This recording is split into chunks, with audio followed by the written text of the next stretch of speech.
दिमाग में एक बहुत बड़ा क्वेश्चन आ रहा है, क्योंकि हमने रावण की बहुत सारी बातें करी है कि राम जी का जैसे सपोज पर्पस था लाइफ का कि उन्होंने जन्म लिया था रावण को मारने के लिए, बुराई को मारने के लिए, और बहुत ज्यादा बैक स्टोरीज को हम समझते हैं रामायण में, तो हमारे को आगे की चीजें सेंस बनाती है। तो मेरे को दिमाग में ये सवाल आ रहा है कि रावण की लाइफ का क्या पर्पस था, रावण क्यों, मतलब रावण आया ही क्यों था इस धरती पे, मतलब उसका क्या पर्पस था, वो भी तो किसी पर्पस के लिए आया होगा।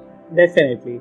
सो ये स्टोरी अगेन वाल्मीकि रामायण में नहीं है, पर जब हम पुराण पढ़ते हैं तो थोड़ी हमें सेंस समझ में आती है कि जय और विजय जो विष्णु जी के 2 द्वारपाल थे उनकी एक स्टोरी है, और उस स्टोरी के हिसाब से सनत कुमार ब्रह्मा जी के मनस पुत्र हैं, जो 5 साल के बच्चों के रूप में रहते हैं, उनकी उम्र बढ़ती ही नहीं है, पर वो बहुत पहुंचे हुए ऋषि हैं, पर वो they look like 5-year-old kids, और वो पूरे यूनिवर्स में वो भ्रमण करते हैं, वैसे ही वो 4 बच्चे इकट्ठे घूमते हुए।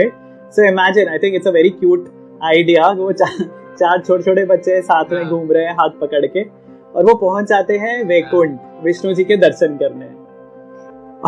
और वहां पे जय और विजय जो विष्णु जी के द्वारपाल हैं, वो उन्हें देख के रोक देते हैं, और वो नहीं समझ पाते कि ये पहुंचे हुए ऋषि हैं, उन्हें लगता है ये कोई बच्चे हैं जो बदमाशी कर रहे हैं। तो जय और विजय उनको रोक देते हैं और उनको एंटर नहीं करने देते। तो गुस्से में आके जो सनत कुमार हैं वो उनको श्राप दे देते हैं कि तुम राक्षसों की तरफ बिहेव कर रहे हो, तुम राक्षस योनि में या तुम्हें मृत्यु लोक में जन्म लेना पड़ेगा बेसिकली।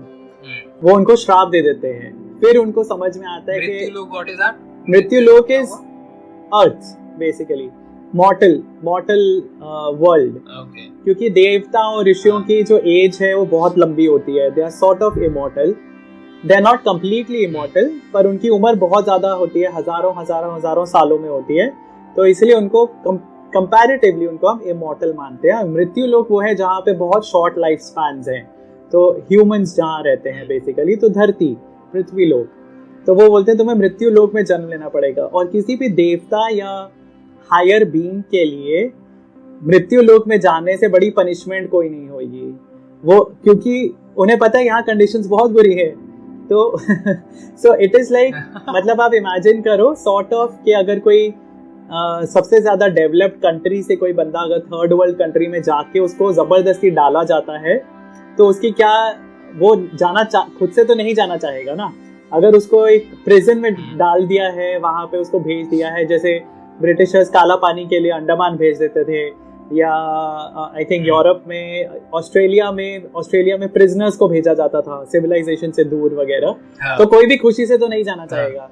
तो जय और विजय ऑफ कोर्स मृत्यु लोक नहीं जाना चाहते थे, और तो वो विष्णु जी के पास दौड़े जाते हैं, और विष्णु जी उन्हें बोलते हैं कि देखो जो उन्होंने श्राप दे दिया है उसको तो मैं चेंज नहीं कर सकता, मैं तुम्हें 2 ऑप्शंस दे सकता हूँ, या तो तुम 7 जन्म लोगे मृत्यु लोक पे, 7 जन्म लोगे, उसके साथ जो भी है तुम्हारे कर्म, ये वो तुम्हारे दुख सुख जो भी है तुम्हें सब वो भोगने पड़ेंगे एज ह्यूमन बीइंग्स और मॉर्टल्स, या तुम 3 जन्म ले सकते हो एज असुर्स और इविल बीइंग्स, और हर जन्म में मैं ही तुम्हारा उद्धार करूंगा।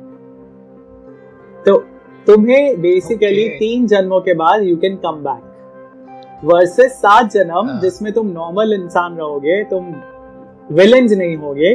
सो नॉर्मल इंसान की लाइफ जैसे होती है, पॉजिटिव्स नेगेटिव्स सब इकट्ठे मिलके एक नॉर्मल जिंदगी चलती है, पर तुम्हें 7 बार जन्म लेना पड़ेगा। पर अगर तुम 3 जन्म लेने का डिसाइड करते हो, you will be the worst of villains, पर एंड में तुम मेरे हाथों से ही मरोगे, तो तुम्हें वापस वैकुंठ आने का चांस मिलेगा। और ये जय और Vijay obviously they choose the third option because that is shorter. 7 जन्म मृत्यु लोक में बिताने से बेटर है 3 जन्म बिता के वापस आ जाओ। 3 जन्म। सो उसमें जो उनका That makes sense। आप क्या डिसाइड करते? मतलब if आप होते वहाँ पे आप क्या डिसाइड करते? 3 या 7? पता नहीं यार, वेरी हार्ड टू से क्योंकि जो 3 जन्म उन्होंने चूज किए वो बहुत ही ज्यादा ग्रैंड थे, लार्जर देन लाइफ थे। कौन से थी? एक रावण हो गया। सो फर्स्ट उनके जो फर्स्ट जन्म था उसमें वो हिरण्याक्ष और हिरण्यकशिपु थे, दोनों जो भाई थे, दैत्य भाई थे। एक का वध विष्णु जी ने वराह अवतार में किया, दूसरे का वध उन्होंने नरसिम्हा अवतार में किया। सो वो उनका फर्स्ट जन्म था। सेकंड जन्म में वो रावण और कुंभकर्ण थे, और तीसरे जन्म में वो शिशुपाल और दंतवक्र थे, जो दोनों ही एक्चुअली कृष्ण जी के द्वारा मारे गए, और वो दोनों महाभारत में माइनर कैरेक्टर्स हैं। सो विद एवरी एज उनकी जो इविलनेस था वो थोड़ा कम हो रहा था। हिरण्यक्ष और हिरण्यकशिपु वर मतलब the height of evil. Ravan of course was उनके टक्कर का था, बट कुंभकर्ण उतना बुरा नहीं था। एंड फिर शिशुपाल और दंतवक्र में वो यू सी अगेन थोड़ा और माइल्डर वर्जन। पर ये तीनों उनकी बैक स्टोरी है रावण की।